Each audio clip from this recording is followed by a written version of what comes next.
Bismillah. Assalamualaikum warahmatullahi wabarakatuh. Alhamdulillah. Tidak pernah berhenti kita selalu memuji dengan ketulusan hati kepada Sang Pencipta Allah Subhanahu wa taala. Satu-satunya zat yang kita yakini menciptakan seluruh alam semesta ini. Dia Maha melihat, mendengar, Maha kuasa, dan Dia satu-satunya raja yang telah menciptakan segala sesuatunya. Dan dia dengan kemahamurahannya telah memberikan kita petunjuk sehingga kita menjadi seorang muslim. Dan ini adalah sebuah nikmat yang tidak terhingga karena kita dengan menjadi seorang muslim punya panduan hidup. Kita tahu mana yang boleh kita nikmati dan kerjakan dan mana yang tidak boleh.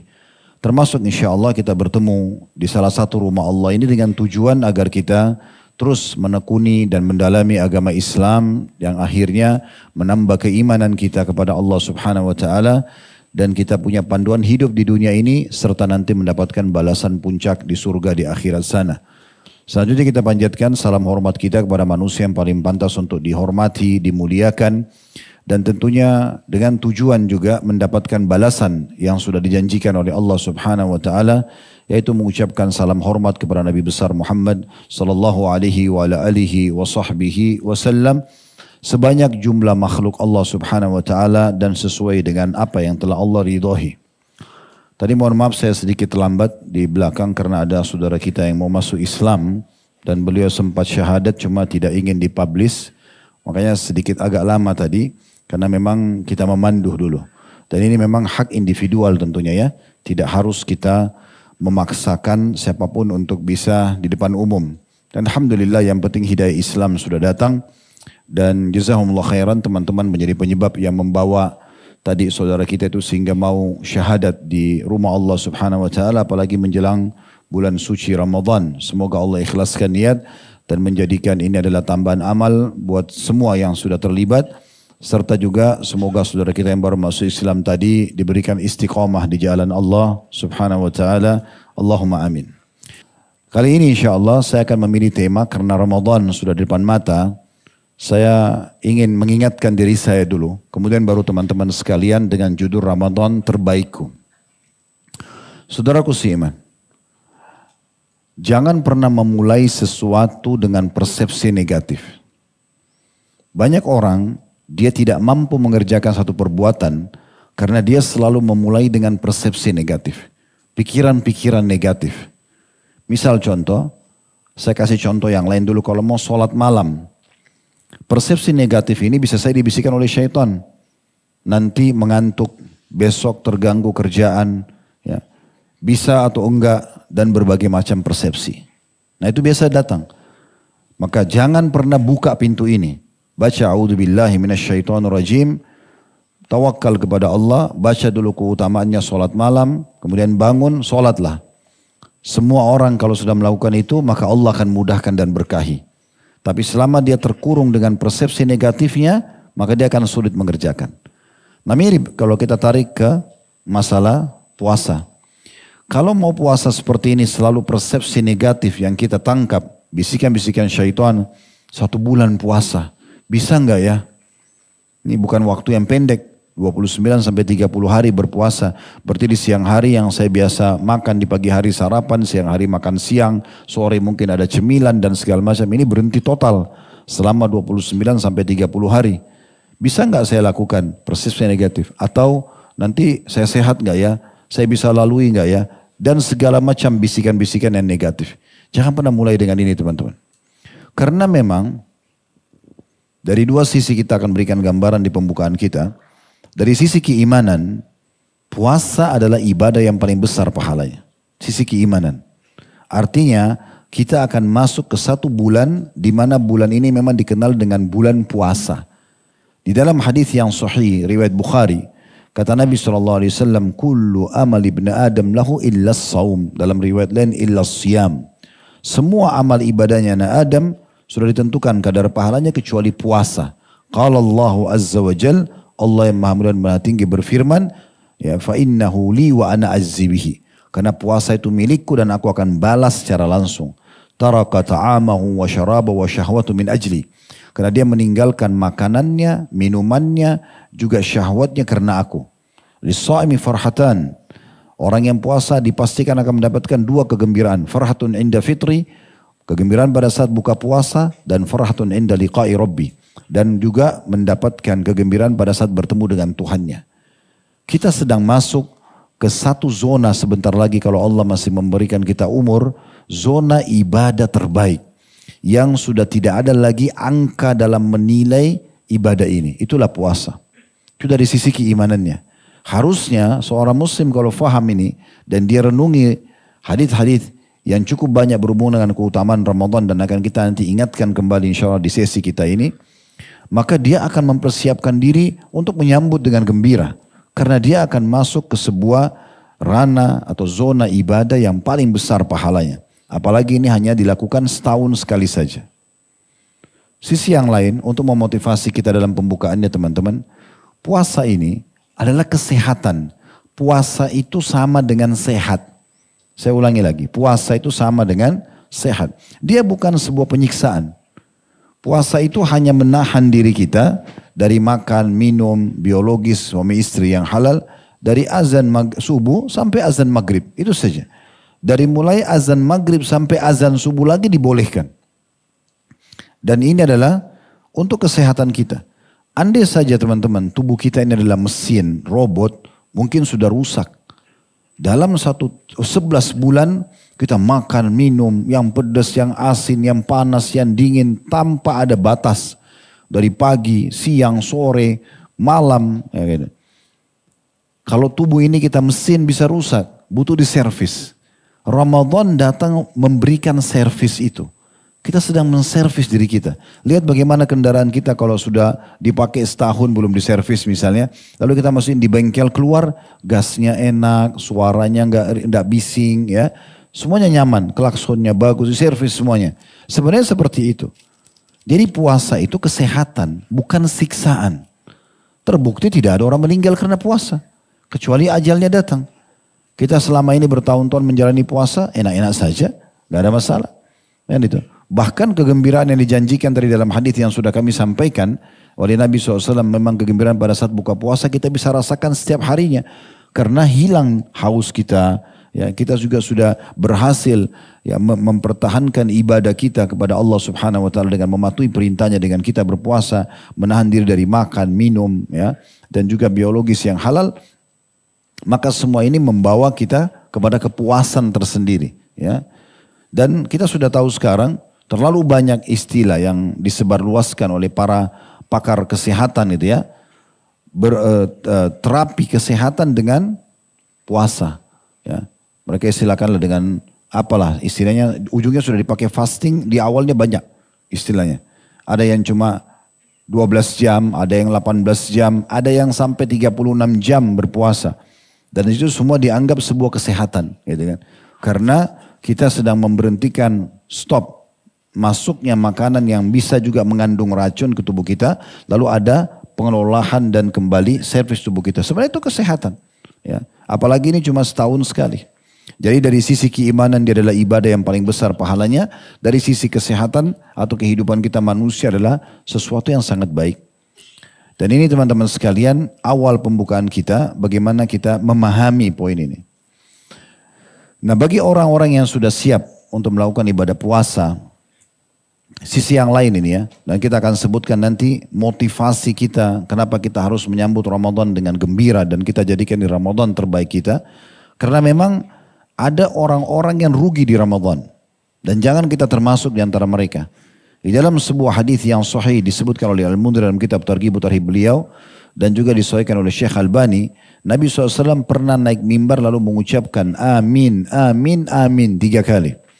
Lalu setelah beliau turun dari mimbar, ditanya oleh para sahabat, ya Rasulullah, Anda mengucapkan kata-kata yang belum pernah kami dengar sebelumnya. Belum pernah Anda naik mimbar, Anda amin sampai 3 kali begini. Apa sebenarnya yang terjadi? Kata Nabi SAW, tadi waktu saya naik mimbar, datang kepadaku Jibril, dalam riwayat lain Jibrail, namanya sama, Jibril atau Jibrail, dan mengatakan kepadaku, hai Muhammad, doakan kecelakaan ya, bagi orang yang mendapatkan Ramadan, kemudian Ramadan itu pergi, dan dia belum diampuni. Bilang amin. Kata Nabi SAW, amin. Kenapa begini? Karena kalau Ramadan saja yang merupakan lembaga training massal terbesar di dunia. Kenapa saya bahasakan ini? Karena kalau pas nanti tiba 1 Ramadan, kita mau ke benua Eropa, Afrika, mau ke Amerika, mau ke Australia, mau di Asia, semua yang ada muslimnya akan sama. Mereka siang hari puasa, mereka malam hari sholat tarawih. Di sisinya diantaranya zikir, berdoa, saling berlumba-lumba buka puasain orang. Seperti kita tahu banyak program-program di Ramadan yang biasa kita kerjakan. Belum tadarusan Al-Quran, belum mengkhatamnya dan segala macam hal. Maka ini sebenarnya teman-teman sekalian adalah lembaga training terbesar yang luar biasa gitu. Ya. Di mana yang mengawasi langsung sang pencipta Allah, stafnya semua bukan lagi cuma ahli multimedia, tapi para malaikat yang mengawasinya. Dan ini pahala yang luar biasa melimpah, gitu kan. Jadi teman-teman sekalian, kita harus betul-betul menanamkan dalam diri kita kalau puasa ini sesuatu yang menggembirakan, sesuatu yang mendatangkan kesehatan, bukan hal-hal yang negatif, ya, bukan hal-hal yang negatif. Satu sisi teman-teman sekalian, banyak orang tadi saya bilang yang tidak mendapatkan pahala. Ini kita juga sayangkan karena Nabi SAW mengatakan tadi, Jibril datang dan mengatakan, doakan hai Muhammad kecelakaan bagi orang yang mendapatkan Ramadan pergi dan tidak sempat diampuni. Artinya betul-betul Ramadan pun yang merupakan lembaga tadi training terbesar dunia, semua orang muslim jadi orang baik di masa itu, mayoritasnya. Lalu kita tidak baik, kira-kira kita akan baik kapan?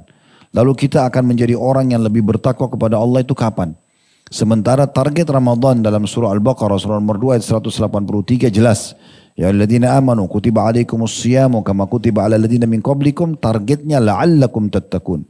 Hai orang beriman, telah diperintahkan dan dibuatkan program puasa untuk kalian sebagaimana telah diperintahkan dan dibuatkan untuk orang-orang sebelum kalian agar kalian mencapai tingkat ketakwaan. Artinya akan sangat patuh kepada Allah Subhanahu wa taala, menjadi orang yang selalu diberikan jalan keluar oleh Allah sebagaimana Allah mengatakan wa may yattaqillaha yaj'al lahu makhraja. Allah akan berikan jalan keluar dari masalah-masalah hidupnya. Orang yang akan selalu diberikan rezeki non-stop. Wa yarzuqhu min haitsu la yahtasib. Dan Allah akan berikan rezeki dari tempat tidak disangka-sangka. Allah akan mudahkan semua urusannya. Wa may yattaqillaha yaj'al min amrihi yusra, kata Allah. Siapa yang bertakwa sama Allah, Allah akan mudahkan urusannya. Allah lipat gandakan pahalanya. Wa may yattaqillaha yukaffir anhu sayyiati wa yu'dhim lahu ajra. Siapa yang bertakwa kepada Allah, Allah akan lipat gandakan pahalanya dan bersihkan dosa-dosanya. Ini semua fadilah-fadilah disebutkan dalam rangkaian ayat yang berurut. Surah At-Talaq, surah nomor 65, ayat 2, 3, 4, dan 5. Jadi sebenarnya target Ramadan memang supaya kita mendapatkan banyak fasilitas dari Allah Subhanahu wa taala karena mencapai tingkat ketakwaan. Kalau Ramadan aja tidak bisa membuat kita seperti itu, lalu kapan kita mau jadi orang baik? Kapan kita mau jadi orang yang dekat dengan Allah Subhanahu wa taala? Kapan kita mau menjadi ahli surga? Lalu yang kedua kata Nabi SAW, waktu saya naik tangga kedua, Jibril mengatakan doakan kecelakaan. Kecelakaan bagi orang yang mendapatkan kedua orang tuanya, kemudian tidak bisa membuatnya masuk ke dalam surga. Karena dia tidak berbakti selama hidup kedua orang tuanya. Dan doakan juga, kata Nabi kata Jibril, katakan amin. Kata Nabi SAW, aku mengatakan amin.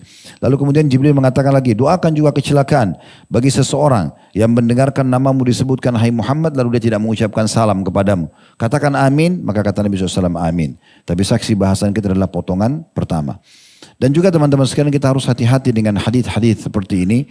Jangan sampai nanti Ramadan sudah tiba, Allah masih kasih kita umur, kita ada kesempatan bersaing positif dengan teman-teman kita untuk meraih yang terbaik dari amal-amal soleh, menutupi kekurangan-kekurangan kita dari amal-amal yang kita kurang selain Ramadan. Dan ini kalau kita tidak masuk ke zona itu, bersaing sama mereka, maka kita menjadi orang yang sangat rugi. Akhirnya cuma lapar dan haus saja. Kata Nabi SAW, rubba sa'imin hadzahu min siyamihi al-ju' wal-atash. Berapa banyak, kata Nabi SAW dalam hadis riwayat Ahmad ini, berapa banyak orang-orang yang dia dapatkan dari puasanya hanya rasa haus dan lapar saja. Berapa banyak orang yang tidak mengubah dirinya, sementara Ramadan datang, masih tetap berdusta, masih buat transaksi palsu, masih berikan persaksian palsu, dan akhirnya puasanya sia-sia. Kita tidak berharap seperti itu tentunya. Dan Nabi SAW sudah mengingatkan dalam hadisnya dari riwayat Bukhari. Ini hadis sudah 1400 tahun yang lalu disebutkan. Man lam yada' qawla zuri wal amala bihi, falaysa lillahi hajatun fi an yada'a ta'ama wa syaraba. Siapa yang tidak meninggalkan dusta dan terus menjaganya, dia terus dusta, transaksi palsu, ya, kesaksian palsu dan segala macam, maka tidak ada hajat bagi Allah menilai lapar dan hausnya.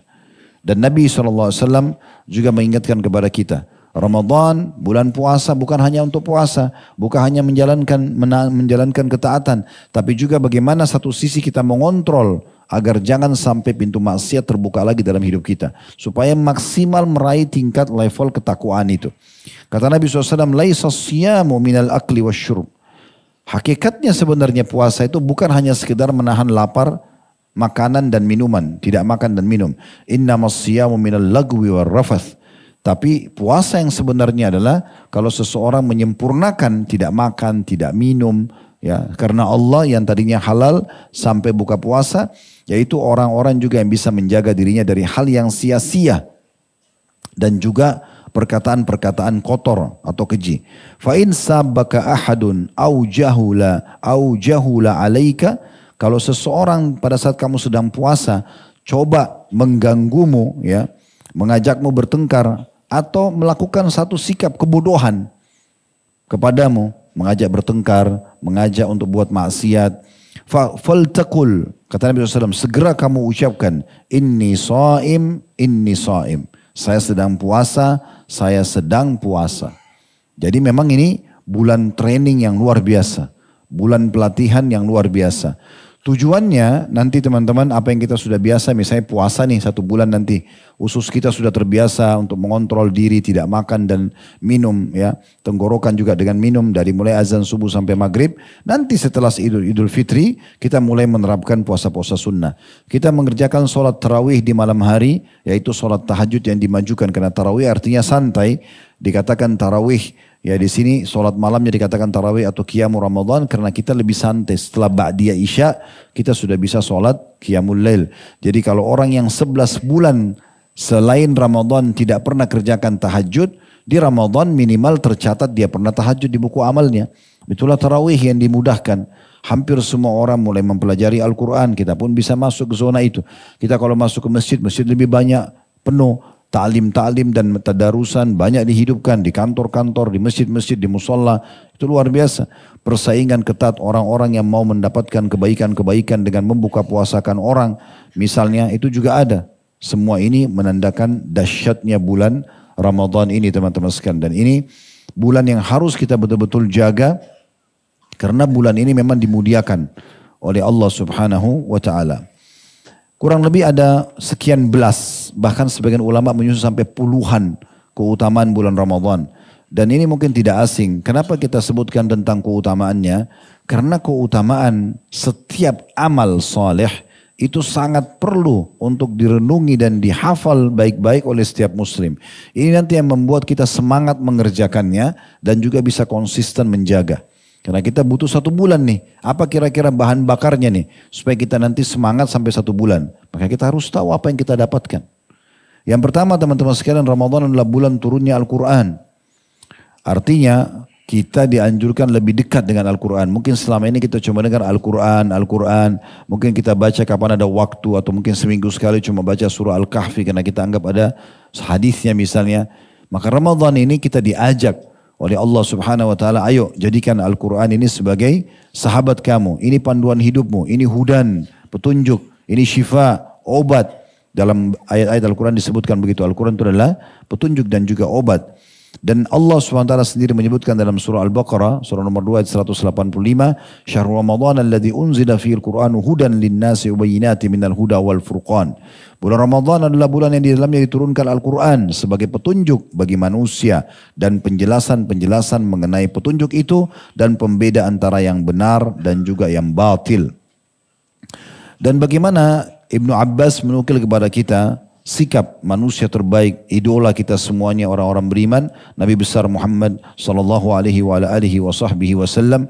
Kata beliau, kana Rasulullah sallallahu alaihi wasallam ajwadan nasi wa kana ajwadu ma yakunu fi Ramadan hina yalqahu Jibril wa kana yalqahu fi kulli lailatin min Ramadan fayudarisuhu al-Qur'ana fala Rasulullah sallallahu alaihi wasallam ajwadu bil khairi min ar-rihil mursala.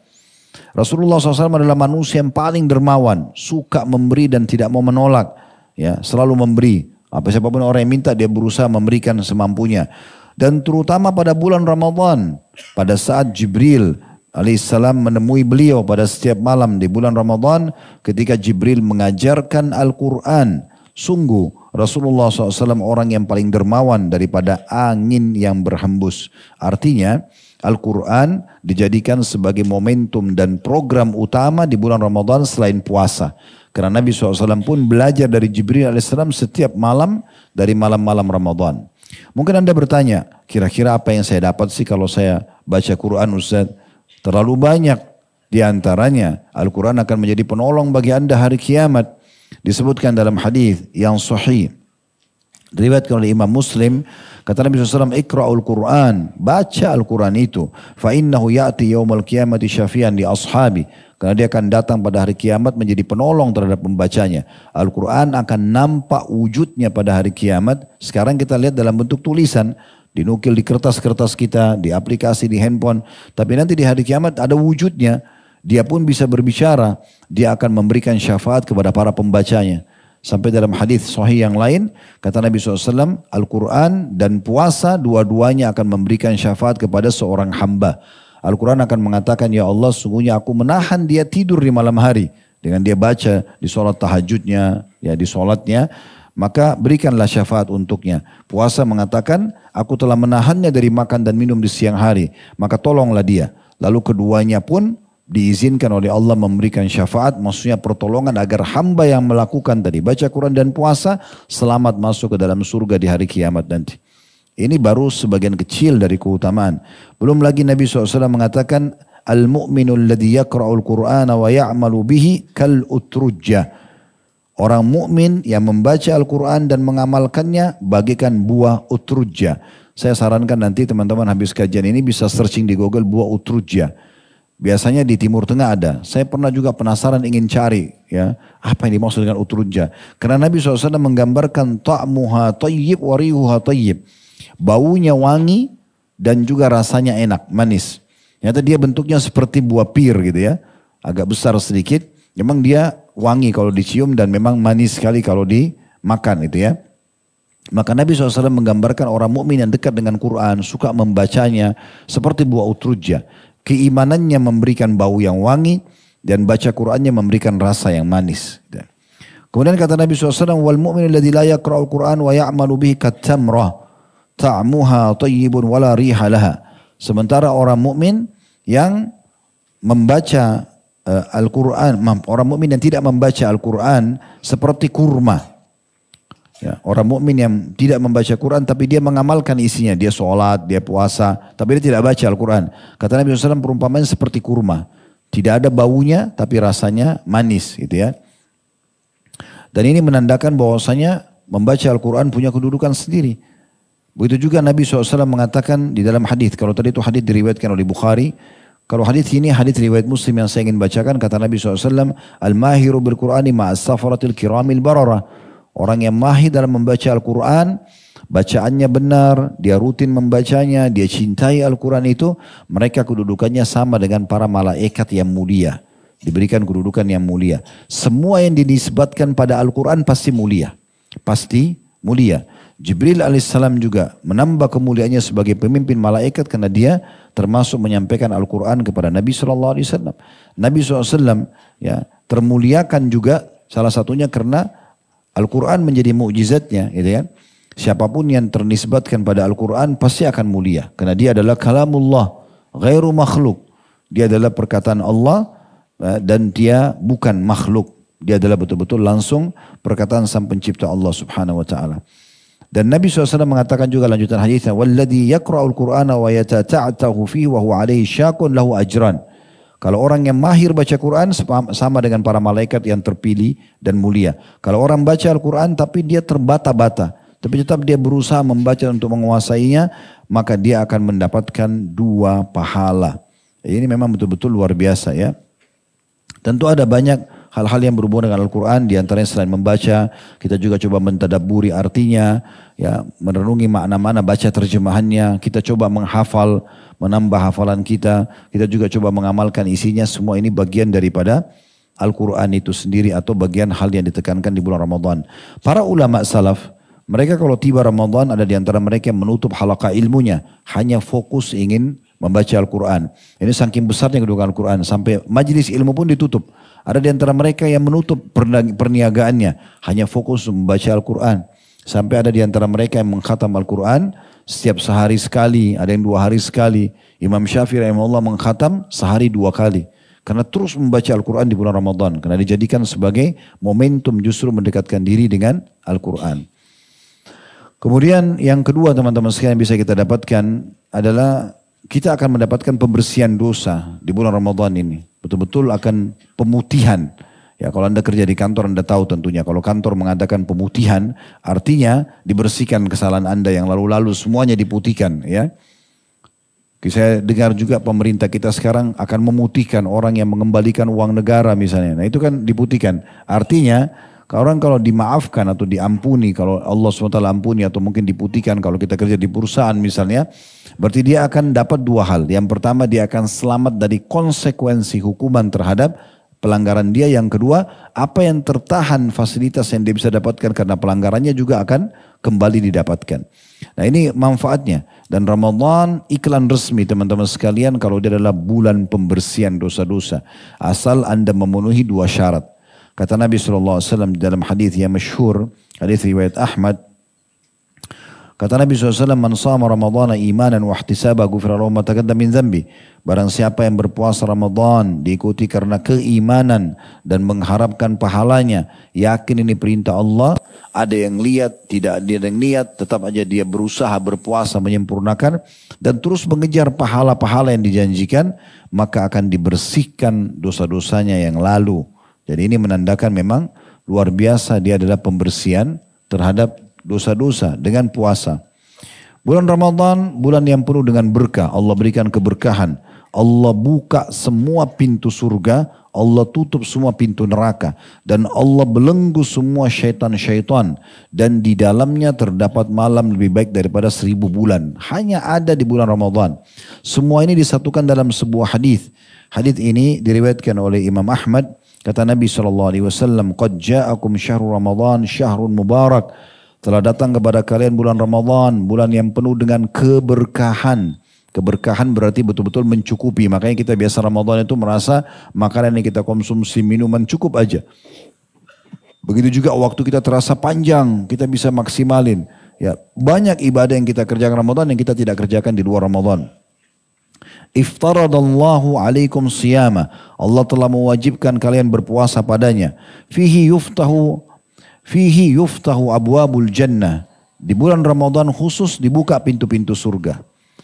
Jadi yang dimaksud dibuka pintu surga adalah dibuka pendaftaran.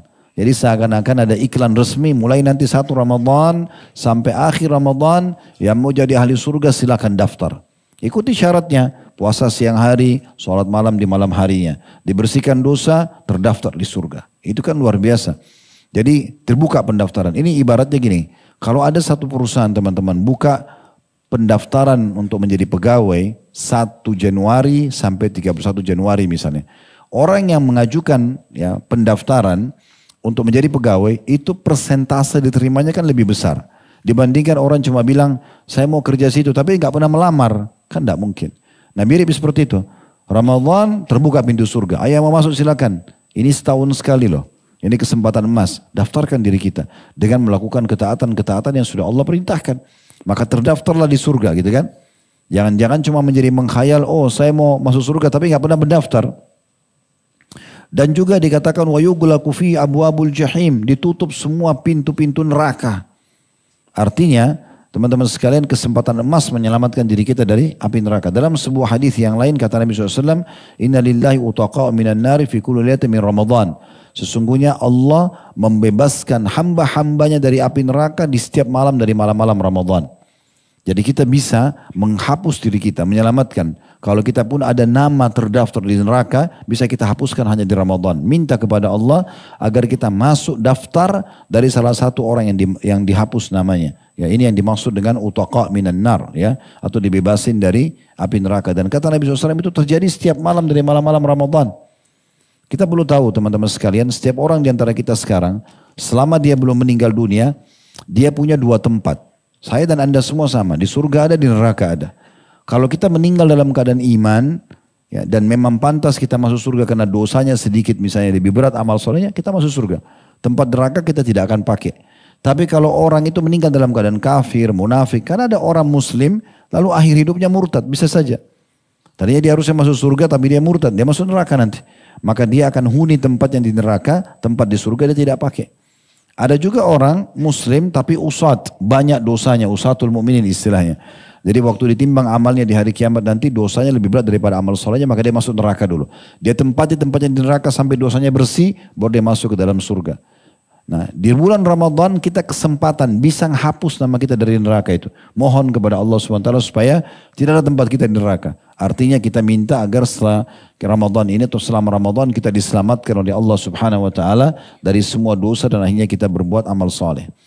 Wa taghallu fihi syayatin, dan diikat, dibelenggu semua syaitan-syaitan yang selama ini menyesatkan manusia, membisikkan hal yang negatif, itu dibelenggu.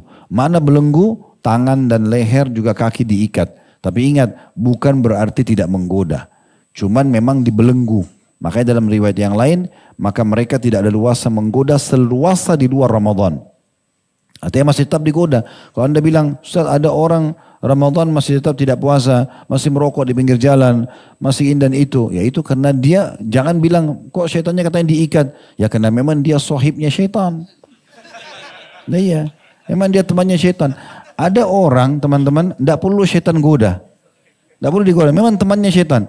Ini lagi azan, syaitan cuma tidak usah bisikin. Ah ini sudah sohib nih, udah. Tinggal dia, bahkan dia tinggal dibisik setan. Itu ajak temanmu supaya nggak sholat. Dia ajak sama dia, nggak usah sholat nanti aja. Dia sama-sama setan gitu kan. Nah itu memang bagi setan tidak digoda. Nah yang digoda yang bermanfaat bagi dia ini adalah orang-orang yang beriman memang yang setan jadikan target. Gitu. Nah di situ dibelenggu setan-setan tersebut. Dan maksud daripada dibelenggu sini teman-teman sekalian artinya, ini saya sering kasih rasional di pengajian. Kalau kita sedang akan lomba lari, ini garis start. Kita di sini, sebelah kita ini rivalnya, lawannya. Ini syaitan. Bayangkan kalau kita mau lomba lari, rival kita dibelenggu. Kaki, tangannya diikat, lehernya diikat. Kita biar jalan santai, juga pasti menang. Nah itu maknanya belenggu. Artinya selama Ramadan, kalau kita terus ibadah santai aja, tetap puasa, kita nikmatin baca Quran. Syaitan gak bisa godain kita, gak leluasa, bisikannya lemah. Nah, yang perlu kita garis bawahi, begitu tiba Idul Fitri, belenggunya akan dibuka. Dia akan mulai goda. Kalau orang yang cerdas, dia terus berjalan dengan ibadahnya, jarak antara dia sama syaitan 1 bulan. Tapi banyak orang tidak begitu. Begitu tiba Idul Fitri, dia tunggu syaitan datang untuk godain dia lagi. Iya, dia berhenti puasa, dia berhenti sholat malam, dia berhenti semua. Itu seperti orang yang berhenti. Tunggu syaitan datang, terus kuasai dia lagi. Kan begitu, banyak orang pas Idul Fitri, Alhamdulillah. Bukan Alhamdulillah karena berhasil ambil program ibadah di Ramadan. Alhamdulillah siap puasa sekarang, karena sudah 1 bulan puasa. Ya Senin Kamis jadi ringan lah, seminggu 2 kali. Ayyamul Bid 3 hari dalam 1 bulan, ringan. Karena sudah 1 bulan kita latihan. Kalau sholat malam, sudah tiap malam kita sholat tarawih misalnya kan gitu. Apalagi ada yang i'tikaf, Masya Allah, ada yang khatam Quran segala macam. Ini luar biasa gitu. Jadi sebenarnya, dia harusnya bilang Alhamdulillah karena siap menjalankan program itu. Tapi dia salah. Alhamdulillah. Kenapa? Karena sudah tidak puasa. Tidak lagi sholat tarawih. Nggak ada lagi baca Quran. Oh enggak. Boleh sekarang maksiat. Boleh. Lagi judi. Boleh. Pacaran. Boleh. Oh boleh semuanya. Nah ini sayang sekali ibadahnya cuma di bulan Ramadan. Padahal tadi Allah sudah kasih kita kesempatan menang. Dibelenggu. Jaraknya 1 bulan sama syaitan. Itu kalau kita jalan gas tinggal jalankan program saja. Setannya kejauhan. Dia nggak bisa kejar kita. Seperti itu sebenarnya. Lalu dikatakan. Fihi laylatun khairum min alfi syahr. Dan di bulan Ramadan ada malam lebih baik daripada 1000 bulan. Man hurima khaira faqad hurim. Siapa yang terharamkan dari kebaikan Ramadan telah terharamkan dari semua kebaikan. Jadi kita tahu Lailatul Qadar di 10 terakhir Ramadan. Teman-teman yang mau beli baju lebaran, iklan resmi, beli dari sekarang. Jangan beli di akhir Ramadan. 10 terakhir Ramadan, malam-malamnya kejar Lailatul Qadar. Bukan di pasar sama mall. Beli baju lebaran dari sekarang, tukang jahit juga masih kosong. Ya. Ini selalu akhir Ramadan masjid kosong. Di mana semua? Di pasar. Ini kenapa? Bukan tidak boleh orang belanja, mungkin ada kebutuhan. Tapi ini habis waktu gitu. Malam Lailatul Qadar yang lebih baik daripada 1000 bulan, artinya lebih baik daripada 83 tahun plus 4 bulan, itu hanya ada di malam 10 terakhir Ramadan. Itu pun di malam ganjil dan pindah-pindah. Bisa 21, 23, 25, 27, 29. Kalau Anda mengatakan begini, Ustaz kalau gitu saya pilih malam ganjil saja. Misal, iya kalau umurnya masih ada. Kalau meninggal, misal. Atau mungkin ketiduran, kebablasan. Allah menilai niat baiknya seorang hamba. Kalau Anda 10 terakhir Ramadan niat, ini sudah mau habis Ramadan, saya harus lebih giat. Maka nanti Allah akan kasih Anda melewati Lailatul Qadar itu. Dan Allah berikan taufiknya. Karena Lailatul Qadar selama kita hidup kita akan lewatin. Semua orang akan lewatin. Tapi siapa yang dapat taufik ibadah di saat itu? Nah itu yang Allah pilih. Orang yang paling ikhlas niatnya. Bukan hanya sekedar mengejar malam ganjil gitu kan. Karena ada sebagian orang, saya pernah temuin gitu di kota Makassar, salah satu kerabat kami. Tidak banyak ibadahnya, lalai di bulan Ramadan. Pas malam 27 hadir sholat. Lalu dia bilang apa? Pada saat mau bubar sholat, saya sudah dapat Lailatul Qadar. Dari mana jaminannya? Siapa yang jamin dia bisa dapatin? Enggak benar. Selama 20 hari lebih malas, sekarang tiba-tiba bilang sudah dapat Lailatul Qadar. Orang Allah akan lihat siapa yang paling rajin kan gitu. Itu penting. Ingat ya, mengucapkan subhanallah pas Lailatul Qadar lebih baik daripada 1000 bulan. Atau 83 tahun, 83 tahun plus 4 bulan. Sholat 2 rakaat lebih baik daripada 1000 bulan. Baca Quran lebih baik, semua dilipat gandakan. Hanya terjadi 1 kali saja. Ini ibadah yang sangat luar biasa yang harusnya tidak luput dari setiap orang di antara kita tentunya. Kemudian juga saya akan tutup dengan ini. Nanti insya Allah langsung azan dan iqamah. Setelah ba'diyah isya nanti kita akan buka pertanyaan. Ini juga kesempatan bulan diterimanya doa. Semua hajat Anda akan diterima sama Allah SWT. Sampaikan selama bukan minta yang haram. Karena Nabi SAW menjamin. Di dalam sebuah hadis yang masyhur diriwayatkan oleh Imam Ahmad. Kata Nabi SAW, "Ma min muslimin yad'u bida'watin laisa fiha ithmun wala qati'atir rahim illa a'tahu Allahu biha ihda thalath." Tidaklah seseorang itu ya atau seorang muslim berdoa ya, tanpa ada dosa dan memutus silaturahim kecuali Allah akan kasih hanya saja melalui salah satu dari 3 tahapan. Imma an tu'ajjala lahu da'watuhu, bisa saja Allah kasih langsung di saat itu, wa imma an yaddakhiraha lahu fil akhirah, atau Allah simpankan yang dia panen dalam bentuk pahala pada hari kiamat, wa imma an yasrifa anhu minas su'i mithlaha, atau Allah akan hilangkan sesuatu buruk yang setimpal setara dengan tingkat doanya dia. Jadi kalau dia berdoa misalnya angkanya 10, itu Allah akan selamatkan dia dari ujian atau musibah yang angkanya juga 10. Seperti itulah. Qalu idzan nukthir, kata para sahabat kalau gitu kita banyak berdoa. Kata Nabi SAW, qala Allahu aktsar, Allah akan lebih banyak lagi menerima doa-doa, ya, menerima permohonan. Dan di bulan Ramadan kata Nabi SAW, inna lillahi fi kulli yawmin utaqa'u minan nari fi syahri Ramadan. Sesungguhnya Allah memiliki hamba-hamba yang dihapus nama mereka dari api neraka di bulan Ramadan. Wa inna likulli muslimin da'watan yad'u biha fayastajibu lahu. Dan setiap muslim yang berdoa di bulan Ramadan pasti akan diijabah permintaannya. Jadi ini luar biasa. Bulan yang luar biasa di mana Allah Subhanahu wa taala memberikan kelebihan yang luar biasa. Kemudian juga bulan kesempatan untuk sekali melipat gandakan pahala. Di antaranya yang sering saya berbagi ini adalah buka puasain orang. Kita bisa teman-teman sekalian mendapatkan 30, misalnya anggap 30 hari puasa, berarti 30 hari pahala puasa kita.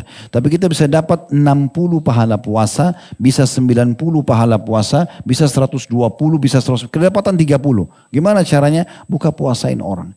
Selalu kita sampaikan menjelang Ramadan, buka puasain orang teman-teman, buka semampunya. Waktu Nabi SAW sampaikan ini, man fattara sa'iman, kana lahu mithlu ajrihi, ghair annu la yanqus min ajri sa'imin syai'a. Siapa yang memberi makan orang yang puasa, maka baginya pahala seperti orang yang berpuasa tersebut, tanpa mengurangi pahala orang yang berpuasa sedikit pun. Lalu ada satu sahabat bilang begini, ya Rasulullah, tidak semua orang mampu membuka puasakan orang. Kata Nabi SAW, sesungguhnya Allah akan memberi pahala ini bagi orang yang memberikan buka puasa walaupun sebutir kurma. Perlu kita tahu ya, kalau kita sudah sering beli kurma, tidak ada kurma dijual 1 butir. Orang 1/4, setengah kilo. Karena murah kurma, jadi semua bisa jangkau. Kurma-kurma sekarang banyak sekali, ada 20.000 per kilo, 15.000 per kilo, yang paling murah ada yang 25.000 per kilo. Kalau mau yang bagus tentu ada ratusan ribu, bahkan mau lebih mahal ada. Tapi kata Nabi SAW, Allah akan kasih yang memberikan sebutir kurma. Atau segelas air, atau susu yang dicampur dengan air. Artinya kita mudah sekali. Satu dus air mineral, 48 gelas, harganya 25.000 sampai 30.000. Kalau kita bagi 1 bulan 1 dus air mineral saja ke musola dekat rumah, atau masjid dekat rumah, 1 dus saja. 30.000 rupiah saja modalnya. Artinya kita punya pahala puasa, kita punya 30, kalau 30 hari, tambah 48 saja hari ya. Maksudnya bukan 48, karena satu hari itu misalnya anggaplah habis. Diminum oleh 48 orang di masjid misalnya. Berarti kita dapat tambahan 48 hari puasa, ya ditambah 30 hari yang punya kita. Karena satu orang 1 gelas. Kalau kita bisa sumbang setiap hari, selama 1 bulan, 1 hari 1 dus, seperti kali 30, itu berapa banyak pahala yang bisa kita dapatkan. Dan sering saya berbagi teman-teman sekalian, kalau seandainya Anda tidak ada juga uang 30.000, contoh susah sekali hidupnya, gitu kan, tidak bisa punya uang 30.000 misal, di mana orang biasa orang miskin buka puasa? Di masjid, ya gratis kan gitu. Tapi tawarkan jasa marbot masjid, bisa nggak saya bantu sebarin kurmanya, atur airnya, itu kan bisa. Gampang banget, modalnya cuma bantu saja, dapat pahalanya, kan gitu. Itu bisa, modalnya hanya mau. Kalau memang antum juga malas banget, ya nggak mau juga, udahlah Ustaz, saya nggak mau juga bantu marbot. Ada satu cara, tapi kalau ini tidak mau dilakukan, cambuk saja. Karena sudah luar biasa. Apa itu? Kalau antum lagi duduk, dihidangkan buka puasa oleh marbot, tukar sama teman di sebelah. Ini ya, buka puasa saya, supaya kamu dapat pahala saya, ambil juga. Kamu juga kasih saya buka puasanya, tukar. Ini modalnya, gampang banget. Ini juga nggak mau, cambuk. Ini luar biasa. Cuma tukar-tukar. Teman sama teman kantor, ya sama tetangga, tukar saja. Susahnya apa? Tinggal tukar air mineral, tukar kurma, kan gitu. Bisa banget kan gitu. Nah ini contohnya. Sebab kita bisa dapat pahala dia. Bayangkan teman-teman kalau dari 48 gelas air, 1 orang saja yang minum itu orang soleh. Hari itu dia baca berapa juz Al-Quran, hari itu puasanya paling ikhlas, dia banyak berzikir, semua pahala dia kita panen. Itu kan mudah sekali. Makanya Umar bin Khattab radhiyallahu anhu, itu sebagai penutup mungkin ya. Umar bin Khattab radhiyallahu anhu teman-teman sekalian, pernah ingin sekali buka puasakan orang. Tapi di masa khilafahnya, cuma tidak ada, uangnya nggak cukup. Cuma Ramadan sudah mau habis, gimana caranya? Umar bilang sama stafnya, gulamnya, coba iklanin di Madinah kalau Amir Mukminin, ini raja berarti, mau undang buka puasa. Waktu itu orang minum air dari sumur. Semua orang dari sumur, belum ada kita air kemasan kayak kita sekarang. Maka Umar bin Khattab itu iklan. Amir Mukminin undang masyarakat Madinah buka puasa, datang semua orang. Yang undang raja, gitu kan. Maka mungkin yang dibayangkan ini makanannya luar biasa gitu. Pas mau azan, Umar bin Khattab suruh pegawainya suruh antri di sumur ambil air. Antri semua. Begitu isi air, azan, silakan buka puasa dengan air, buka puasa Amir Mukminin sudah selesai. Tapi Umar sudah dapat pahala 1 Madinah buka puasa. Itu kan luar biasa. Tapi bukan berarti kita harus bermudah-mudahan. Ini karena memang tidak ada, kalau tidak punya, ya harus punya berpikir bagaimana caranya gitu ya. Saya juga sebagai penutup, saya pernah waktu masih mahasiswa di Madinah, saya datang ke Masjid Nabawi ingin buka puasa. Waktu itu, tapi saya lihat orang banyak sekali berlumba-lumba, bagi kurma, bagi ini. Masih mahasiswa nggak ada duit sama sekali. Gimana caranya? Saya lihat ada jek Zam-Zam, ada tempat air Zam-Zam itu kan, ada gelasnya. Saya duduk di situ, semua orang yang minta air saya tuangin. Ini aja modalnya. Tapi banyak ini gelasnya banyak. Dan diizinkan, tidak apa-apa. Ya sudah, saya dapat pahala mereka dengan kasih Zam-Zam saja. Modalnya cuma ini. Kalau ini semua tidak mau dikerjakan, luar biasa. Ya. Baik, sampai sini teman-teman sekalian, mungkin tidak semua pertanyaan bisa dijawab. Semoga kehadiran antum dicatat tambahan pahala oleh Allah Subhanahu wa taala, dan semoga saja Allah terus panjangkan umur kita di atas ketaatan kepadanya, dan semoga Allah satukan kita juga di surga firdausnya tanpa hisab, mana disatukan dalam majlis ilmu yang mulia ini. Ada benar dari Allah, silakan diambil dan diamalkan. Kalau salah dari saya, mohon dimaafkan, dan saya beristighfar kepada Allah Subhanahu wa taala. وصلى الله على نبينا محمد وآله وصحبه وسلم والحمد لله رب العالمين سبحانك اللهم بحمدك أشهد أن لا إله إلا أنت أستغفرك وأتوب إليك والسلام عليكم ورحمة الله